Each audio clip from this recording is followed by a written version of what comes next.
Ben was an easygoing guy, with a dog named Snickers, an efficient bounty hunter, who had more nanites in his body than most aliens in the Union had total mass. He was both nervous and excited about the progress of PRD, ate a fair bit more than a normal person, and had a larger than usual hydroponics and meat growing system on his ship than typical for a one-person ship. He tried to minimize collateral damage and rather liked lamb. Jorvath, on the other hand, was shaped roughly like an anthropomorphic squirrel with a less bushy tail. He looked like the epitome of innocence, but was a 2D fairy tale villain. His whole shtick was to carefully cut to pieces his victims before sewing them back together inside out and hanging them in public places. He was talented at constructing traps and personal combat. He'd only been active for a week, and the authorities of the station had already decided it would be cheaper, easier, and safer to just put a bounty on the butcher. Ben's ship clipped back into regular reality, pre-warp speed still a hefty .298 c. After all, FTL engines multiply speed, not add to it. His ship was fairly small, so it was perfectly fine landing in a hangar of the station rather than docking externally. He had his clock speed at 100 perceived seconds per second, best practice to be at least a little on alert when exiting warp. He looked at the path of the vessels relatively nearby and foresaw a possible collision between two of them within the next 49.817 or so seconds. He connected to the station's traffic control 6, pilfered the highest level of admin credentials for every system in the station, looked over the 6, and made a subtle temporary change. Actually getting the 6 to update took about 16 times as long as gaining access to it. Among humans, such an incredibly simple and easily blocked cyber attack as the one he had launched would be equivalent to poking someone to get their attention or simply announcing your presence to a room. He lowered his clock speed and stared into space for a second.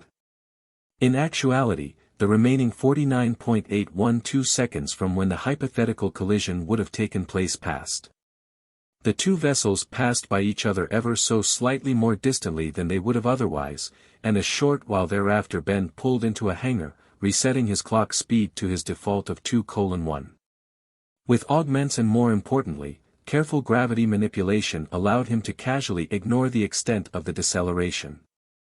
He didn't extend the landing pads, instead leaving them flush with the rest of the bottom of the craft.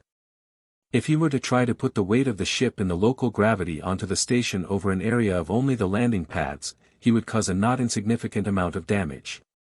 Instead, he simply laid the entire bottom of the ship on the floor. He exited his ship in his light recon armor, rifle magnetically attached to his back, pistol to a hip, rather large knife to the other. He hadn't had the opportunity or excuse to use his heavier equipment for a while now, largely because the Union built everything so damn flimsy. The flimsy barely armor would protect him from otherwise lethal levels of high-energy radiation, gas attacks, and what the Union considered anti-shuttlecraft weaponry, as well as further enhancing his strength and speed. His dog stayed on his ship, instead following him were 4 highly modular drones. He had the standard cerebellum enhancements and could control the drones just as well as he could control his 4 arms.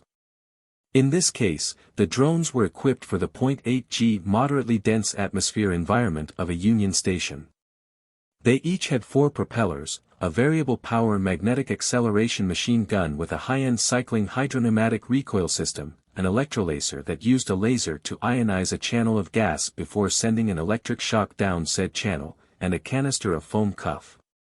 2 liquids in 2 separate compartments that, when mixed, would rapidly turn solid, and a rather tough solid at that, with a volume a fair bit higher than that of the 2 liquids combined. It could be used to restrain someone in a mostly harmless way and, albeit slowly, be later removed via a hammer and chisel. The concept had been a thing way back in the 20th century and had been improved on a bit since then. Of course, it could also be used to patch a hole in a hull, but this mixture was, in particular, optimized for restraining people, hence the name. Jorvath was holed up in something of a trap-laden fortress, with station security forming a perimeter. In the time between then and posting the bounty, they'd managed to corner him, and Ben was still getting used to the distance between everything in Union space compared to how human space was essentially one contiguous star system thanks to the gateways, but other than that, they weren't prepared for this nonsense. Said fortress was in one of the inner segments of the station, so it couldn't simply be ejected, not, at least, without quite a lot of moving things around. On second thought, another 2 drones flew out of his ship. These drones were equipped with 4 arms each instead of weapons. One followed after him whilst the other went to go get an order of whatever it was from that food cart that smelled rather good about 28 meters away.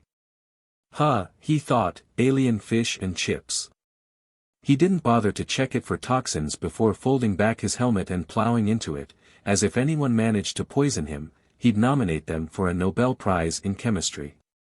Between nanites and genetic changes, there was basically nothing humans couldn't eat. He started sprinting, though it's not really a sprint if it's just as sustainable as walking, now is it?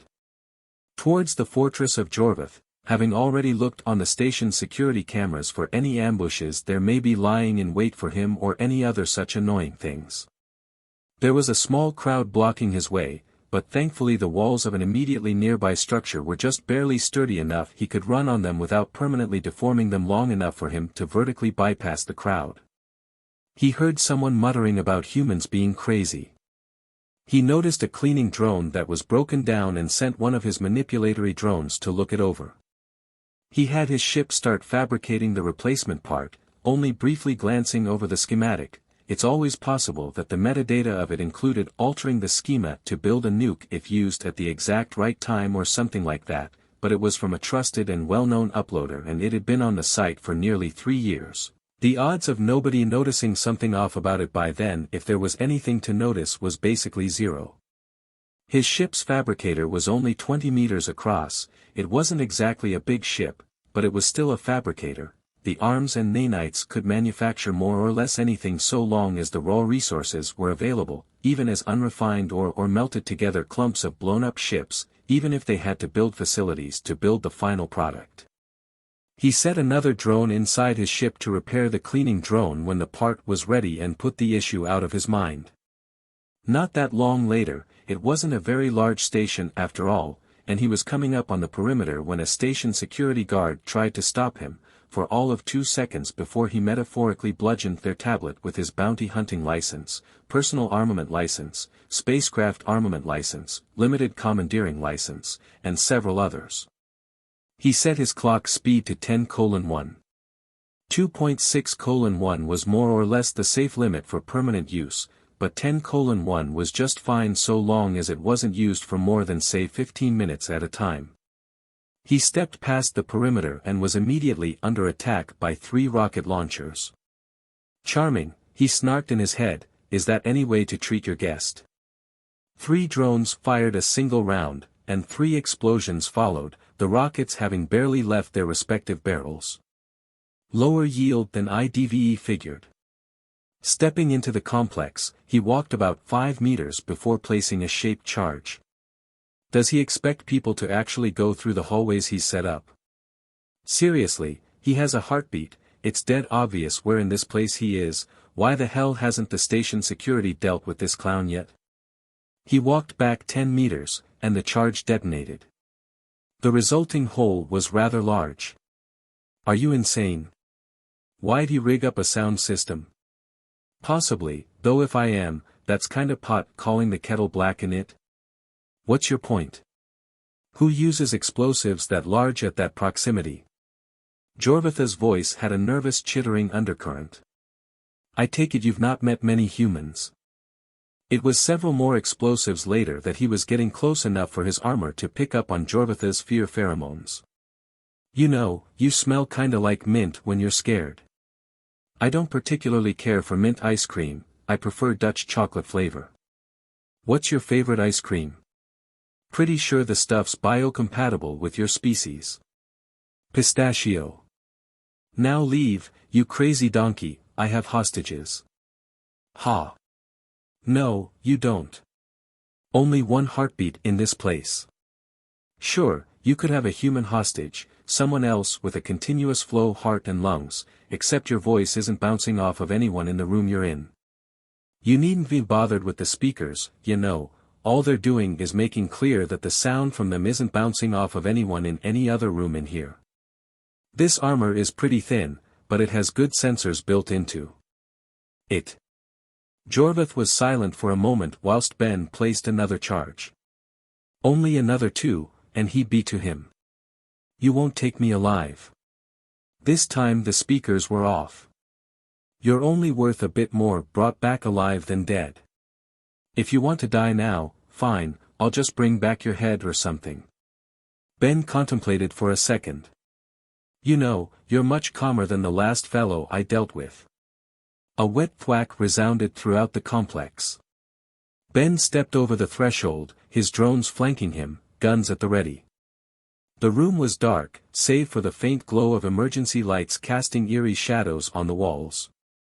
Jorvath stood in the center, a twisted grin on his face, holding a long, serrated blade. The room smelled of antiseptic and fear.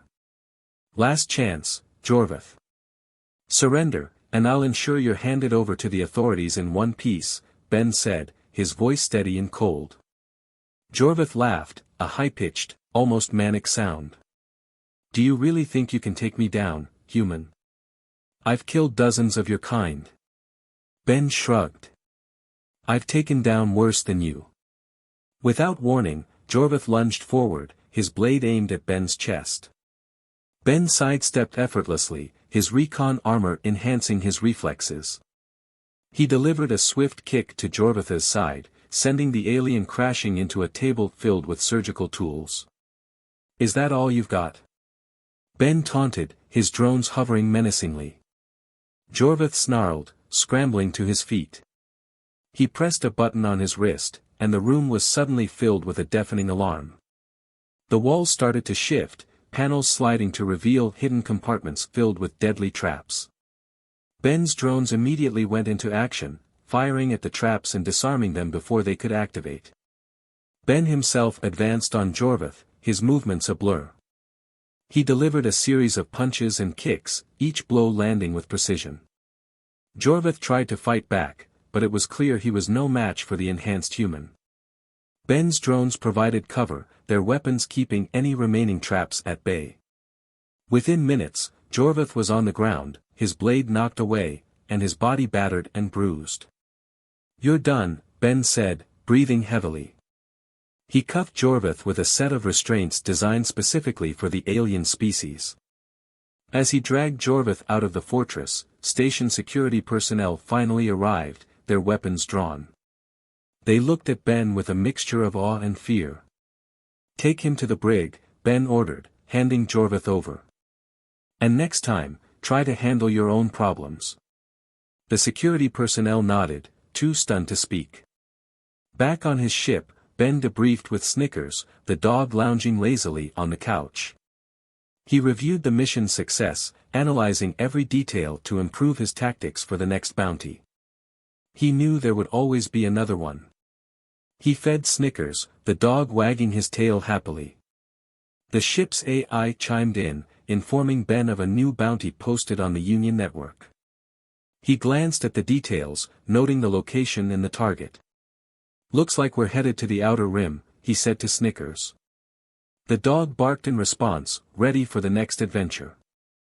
Ben set the ship's course, the engines humming to life. He leaned back in his chair, thinking about the encounter with Jorvath. It was just another job, another day in the life of a bounty hunter. But he couldn't shake the feeling that something bigger was on the horizon, something that would test his skills and his resolve like never before. As the ship entered warp, Ben closed his eyes, allowing himself a moment of rest. He knew he would need it for what lay ahead. Now days after, Ben awoke to the sound of the ship's alarm. He jumped out of his chair, quickly assessing the situation.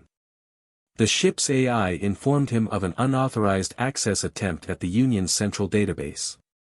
Ben's eyes narrowed, this was no ordinary bounty.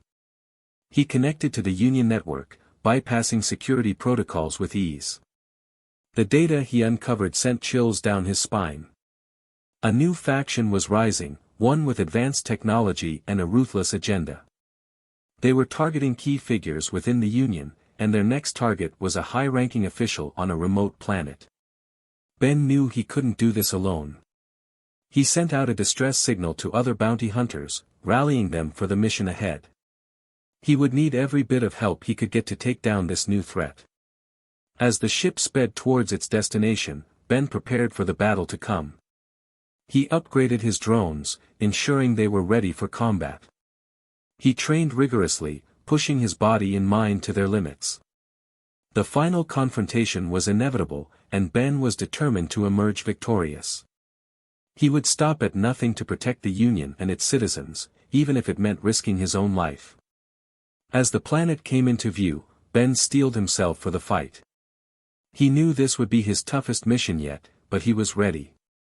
He would face the new threat head-on, with Snickers by his side and his drones at his back. This was just the beginning of a new chapter in his life, one filled with danger and uncertainty. But Ben was a survivor, a warrior, and he would not back down. The ship landed, and Ben stepped out, ready to face whatever challenges lay ahead. He would protect the Union at all costs, for he was a bounty hunter, and this was his calling.